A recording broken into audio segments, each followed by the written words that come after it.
Hello, this is Joe Pryor, the virtualrealestateteam.com in Oklahoma City, part of Redbud Realty and Associates.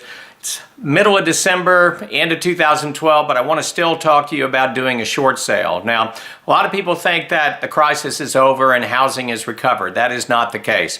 We still have 3 million distressed properties out there that more than likely in the United States are going to go into foreclosure, and we're still dealing with short sales here right now. Now, we're hard at work trying to close many of them before the end of this year, but I want to encourage you into 2013 to consult with a short sale professional because it's still in your best interest, and I want to tell you why. Number one, lenders want to do a short sale. Very simply, and I'll do this in another video in terms of a further explanation, they lose less money. It's very simple. If they lose $100,000 in a short sale, they're going to lose at least $150,000 in a foreclosure.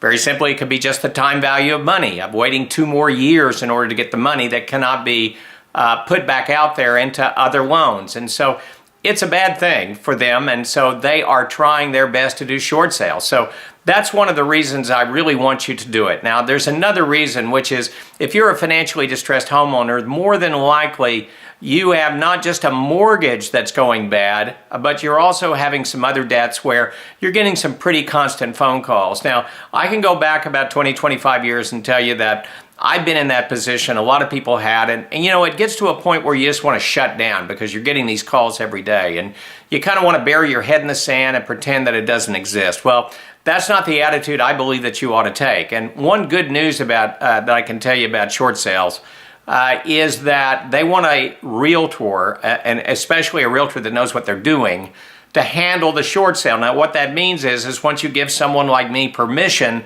to talk to the lender, then I take over. Doesn't mean that you're not going to talk to them every once in a while, but it does mean that you're not going to get, in some cases, those daily calls during the week asking you, what are you doing? What's going on?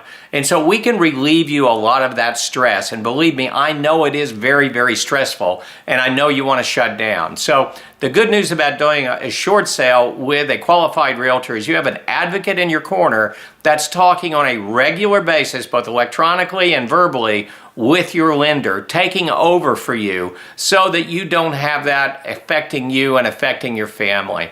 The third thing I want to really talk about is one of the biggest advantages that I know, which is the fact that you can get back into homeowning again. Now, I know that sounds crazy to some of you that, man, after going through a short sale and being financially distressed, why would I want to do that? Very simply, and this is another reason why lenders want to do a short sale, is you can technically qualify for an FHA loan within 2 years of a short sale, this versus typically what it takes 5 years to do. Now, you're going to have to get your credit back up, but here's the reason. It costs a lot of money to rent a property. In fact, rents are going up. It's one of the biggest appreciations we have in the United States right now. So let me give you an example. You take a house that you're renting for $1,400. The typical monthly payment on a mortgage is going to be $900, and the typical savings because of the interest and property tax deduction is going to be another $200. Well, that's $700 a month that you're saving. And if we're talking about 2 years versus 5 years, then that 3 years amounts to over $25,000 more you paid to live somewhere. Now, if you're distressed and you know how important it is to have money in the bank, think about saving $25,000 over 3 years. Those are just the major examples of what I can give you. Another one I'll just throw in is the fact that we can relieve you of possibly getting a deficiency judgment that the lender may want to reinforce against you or may want to go after you in terms of the amount of loss that they take. A lot of reasons for this, and I want to encourage you, it is not over.